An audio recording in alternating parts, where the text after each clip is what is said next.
नमस्कार दोस्तों, फटाफट आपको बताते चलते हैं आज के तमाम मुख्य समाचार, बड़ी खबरें। लेकिन उससे पहले अगर आपको भी 2024 में कांग्रेस की सरकार बनती दिखाई दे रही है तो वीडियो को लाइक करके चैनल सब्सक्राइब कीजिए और बेल आइकन दबाना मत भूलिएगा। एनडीए में हो सकती है बड़ी टूट, एक ही सीट पर चुनाव लड़ने के लिए इस दो नेताओं में मचा है घमासान। दोस्तों आपको बता दें कि एक तरफ देश के विभिन्न दल इंडिया के तौर पर संगठित होकर भाजपा की सरकार को चुनौती दे रहे हैं और आने वाले लोकसभा चुनाव में नरेंद्र मोदी को सत्ता से बाहर करने का दम भर रहे हैं, तो वहीं दूसरी तरफ उनके विपक्षी गठबंधन दल भाजपा नीति एनडीए यानी राजग में अलग ही लड़ाई छिड़ी हुई है। ये लड़ाई भाजपा के साथ नहीं बल्कि राजग में शामिल लोजपा के दो गुटों के बीच है। पूरी लड़ाई एक ही सीट में चुनाव लड़ने की दावेदारी को लेकर है। दरअसल लोक जनशक्ति पार्टी के दो गुट इस वक्त एनडीए के गठबंधन दल के तौर पर शामिल हैं। एक तरफ जहां दिवंगत नेता रामविलास पासवान के भाई पारसनाथ का गुट है, तो वहीं दूसरी तरफ पासवान के बेटे चिराग पासवान का। दोनों ही दल भाजपा के सहयोगी है, लेकिन फिलहाल पारसनाथ को रामविलास की जगह मंत्री बनाया गया है। रामविलास के निधन के बाद लोजपा में बड़ी फूट सामने आई थी। पारसनाथ ने बगावत करते हुए पार्टी की कमान खुद के हाथों में ले ली थी और उन्होंने खुद को लोजपा का असली गुट बताया था। उनके इस दावे के बाद उन्हें मंत्री बना दिया गया था। अगली ब्रेकिंग न्यूज की तरफ, मणिपुर हिंसा पर देरी से आया पीएम मोदी का बयान, तो बीजेपी विधायक ने मुख्यमंत्री पर भी उठा दिए सवाल। जी हाँ दोस्तों, मणिपुर में भाजपा के विधायक ने पूर्वोत्तर राज्य में जातीय हिंसा पर प्रधानमंत्री नरेंद्र मोदी के बयान की आलोचना की और कहा कि 79 दिनों के बारे में भूल जाइए, इतनी बड़ी हिंसा पर प्रतिक्रिया में देरी के लिए एक सप्ताह भी लंबा समय है। आपको बता दें कि विधायक खुद कुकी जोमी समुदाय से आते हैं। उनका मानना है कि पीएम मोदी की प्राथमिकताएं पूरी तरह से गलत है। साथ ही उन्होंने ये भी दावा किया है कि प्रधानमंत्री की अमेरिका की यात्रा से पहले उन्हें उन तक पहुंचने की उन्होंने कोशिश की थी, लेकिन सफल नहीं हो सके।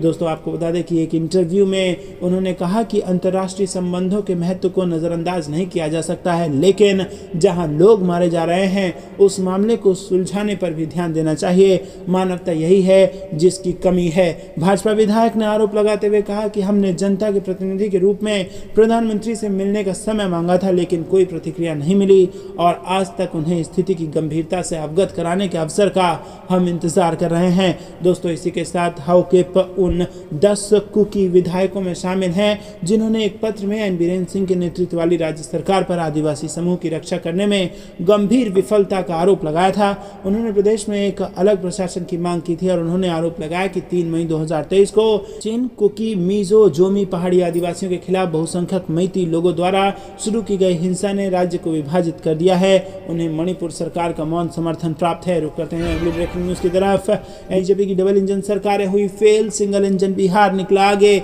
जेडीयू ने कर दिया ये बड़ा दावा। जी हाँ दोस्तों, जेडीयू के राष्ट्रीय महासचिव व प्रवक्ता राजीव रंजन ने बिहार में कम हुई गरीबी को लेकर भाजपा के नेताओं के आ रहे दावों को हास्यास्पद बताया है। उन्होंने आरोप लगाया कि केंद्र सरकार द्वारा बिहार की राह में रोड़े अटकाने के बावजूद नीति आयोग द्वारा जारी गरीबी सूचकांक में बिहार का सबसे आगे होने से भाजपा नेता जल भून कर राख हो गए हैं। उन्हें ये बर्दाश्त ही नहीं हो रहा है कि नीतीश कुमार ने अपने बूते पर बिहार की गरीबी कैसे कम कर दी है। उन्हें समझ में नहीं आ रहा है कि अपनी ही सरकार द्वारा स्वीकारी जा रही बिहार के विकास की सच्चाई का खंडन कैसे करें। यही वजह है कि वो खोखले बयानों के सहारे बिहार की विकास गाथा का श्रेय लेने की असफल कोशिश कर रहे हैं। उन्होंने कहा कि उनके झूठ और दुष्प्रचार का जनता पर कोई असर होने वाला नहीं है। दोस्तों रुक करते हैं अगली ब्रेकिंग न्यूज की तरफ। मध्य प्रदेश के चुनाव से आ रही है। मध्य प्रदेश चुनाव में कांग्रेस की बदल गई रणनीति, प्रियंका गांधी और राहुल गांधी का बट गया काम। जी हाँ दोस्तों, आपको बता दें मध्य प्रदेश के विधानसभा चुनाव में कांग्रेस का चेहरा कौन होगा ये बड़ा सवाल है, मगर प्रचार में मुख्य चेहरा पूर्व अध्यक्ष राहुल गांधी और राष्ट्रीय महासचिव प्रियंका गांधी रहने वाली हैं। पार्टी की रणनीति के मुताबिक प्रियंका जहां शहरी इलाकों की कमान संभालेंगी, वहीं राहुल गांधी को आदिवासी, दलित और ग्रामीण इलाकों में ज्यादा सक्रिय किया जाएगा। राज्य में पार्टी की कमान कमलनाथ के हाथ में है और राज्य इकाई उन्हें चेहरा बनाए हुए है। राज्य के नेता उन्हें भावी मुख्यमंत्री तक कह रहे हैं, मगर पार्टी हाईकमान की ओर से इस बात के साफ संकेत अब तक नहीं मिले हैं कि पार्टी चुनाव से पहले मुख्यमंत्री का चेहरा किसी को बनाएगी भी या नहीं। ऐसा इसलिए क्योंकि मंत्री राहुल गांधी से भी जब मुख्यमंत्री के चेहरे को लेकर सवाल किया गया तो वो भी उसे टाल गए। राज्य में इसी साल के अंत तक विधानसभा के चुनाव होने हैं और इन चुनावों के लिए कांग्रेस ने अपनी रणनीति तैयार भी कर ली है। राष्ट्रीय महासचिव प्रियंका गांधी के अब तक राज्य के 2 दौरे हो चुके हैं और इन दोनों ही दौरों में उन्होंने प्रदेश की जनता की जिंदगी में बदलाव लाने वाली गारंटी दी है। पार्टी सूत्रों का कहना है कि राज्य में निचले स्तर से जो रिपोर्ट्स आ रही है वो पार्टी हाईकमान को उत्साहित कर देने वाली है और यही कारण है कि पार्टी ने प्रचार को लेकर यहाँ पर खास रणनीति बना रखी है। इसी रणनीति के मुताबिक जहां प्रियंका गांधी शहरी इलाकों में सभाएं रोड शो करेंगी, वहीं राहुल गांधी आदिवासी और ग्रामीण इलाकों में ज्यादा सक्रिय रहेंगी। दोस्तों, इसी रणनीति के मुताबिक प्रियंका गांधी के अब तक 2 दौरे हुए हैं और वो महाकौशल के जबलपुर और ग्वालियर चंबल के ग्वालियर में हुई हैं। रुक करते हैं ब्रेकिंग न्यूज की तरफ। छत्तीसगढ़ में कांग्रेस जीती तो भूपेश बघेल ही होंगे मुख्यमंत्री। डिप्टी सीएम बनते ही टीएस सिंहदेव ने दे दिया वॉकओवर। जी हां दोस्तों, आपको बता दें कि छत्तीसगढ़ से इस साल विधानसभा चुनाव छत्तीसगढ़ में होने हैं और इसे लेकर कांग्रेस बीजेपी रणनीति तैयार करने में जुटी है। वहीं उप मुख्यमंत्री टीएस सिंहदेव ने कहा है कि कांग्रेस विधानसभा चुनाव मुख्यमंत्री भूपेश बघेल के सामूहिक नेतृत्व में लड़ेगी। अगर पार्टी जीतती है तो सीएम पद के लिए बघेल के नाम पर सबसे पहले विचार किया जाएगा।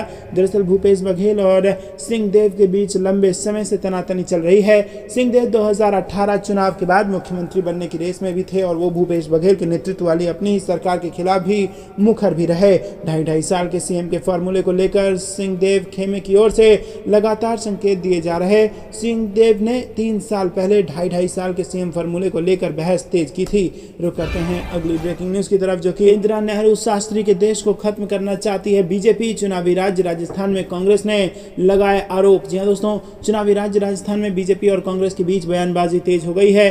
कांग्रेस के राजस्थान प्रभारी सुखजिंदर सिंह रंधावा ने रविवार को भारतीय जनता पार्टी पर निशाना साधते हुए कहा कि जो देश इंदिरा गांधी, जवाहरलाल नेहरू, लाल बहादुर शास्त्री, डॉक्टर मनमोहन सिंह ने बनाया है उसे भगवा पार्टी खत्म करना चाहती है। जयपुर देहात के कांग्रेस अध्यक्ष गोपाल मीणा के पदभार ग्रहण समारोह को संबोधित करते हुए रंधावा ने कहा कि जो देश इंदिरा गांधी, जवाहरलाल नेहरू, लाल बहादुर शास्त्री, डॉक्टर मनमोहन सिंह ने बनाया है, भाजपा उसको खत्म करना चाहती है और हम कभी ऐसा नहीं होने देंगे और शुरुआत राजस्थान से करेंगे। प्रधानमंत्री क्यों इतनी बार राजस्थान का दौरा कर रहे हैं? दरअसल उन्हें इस बात का डर है कि अगर वो राजस्थान हार गए तो पूरा हिंदुस्तान हार जाएंगे।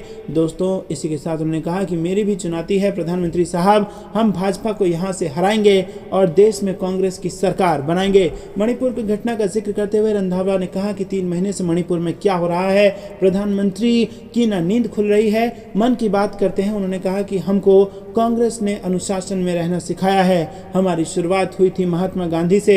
हम कांग्रेस वाले काम करना चाहते हैं। हम भगत सिंह भी बन सकते हैं, हम महात्मा गांधी भी बन सकते हैं। और उन्होंने कहा कि प्रदेश सरकार ने बहुत काम किए हैं और अब समय आ गया है कि कांग्रेस का वर्चस्व बनाए रखा जाए। इस अवसर पर प्रदेश कांग्रेस प्रदेश अध्यक्ष गोविंद सिंह डोटासरा सहित कांग्रेस ने पदाधिकारी और कार्यकर्ता मौजूद थे। बता दें कि कुछ ही दिनों पहले बीजेपी के राष्ट्रीय अध्यक्ष जेपी नड्डा ने भी कांग्रेस और अन्य विपक्षी दलों पर जमकर निशाना साधा था।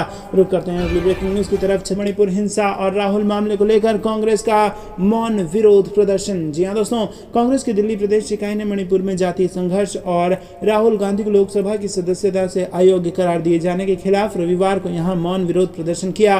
कांग्रेस के कई नेता और कार्यकर्ता मौन सत्याग्रह धरना के लिए शहर के मध्य में जंतर मंतर पर एकत्र हुए।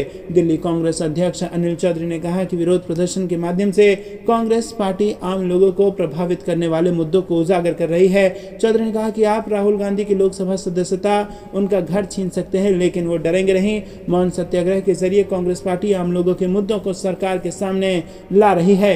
कांग्रेस के पूर्व अध्यक्ष राहुल गांधी को 2019 के आपराधिक मानहानि मामले में सूरत की एक अदालत द्वारा दोषी ठहराए जाने के एक दिन बाद 24 मार्च को लोकसभा की सदस्यता से अयोग्य घोषित कर दिया गया था।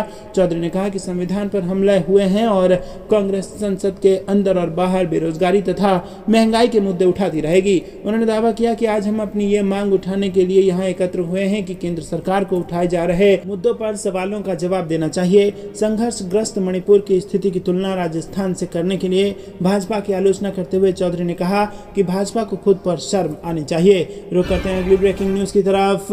इस साल में कांग्रेस का हिंदुत्व कार्ड कमलनाथ करवाएंगे, धीरेन्द्र शास्त्री की कथा। जी हां दोस्तों, मध्य प्रदेश में साल के अंत में विधानसभा चुनाव होने हैं। चुनावी चुनावी साल में नेता लगातार कथावाचकों के बड़े बड़े आयोजन करवा रहे हैं और अब इस लिस्ट में कांग्रेस प्रदेश अध्यक्ष और पूर्व सीएम का कमलनाथ का नाम भी जुड़ गया है। कमलनाथ अपने गृह क्षेत्र छिंदवाड़ा में 5 से 7 अगस्त तक पंडित धीरेन्द्र कृष्ण शास्त्री की कथा का आयोजन करवाने जा रहे हैं। छिंदवाड़ा के सिमरिया में इसके लिए करीब 25 एकड़ जमीन को किराए पर ले लिया गया है।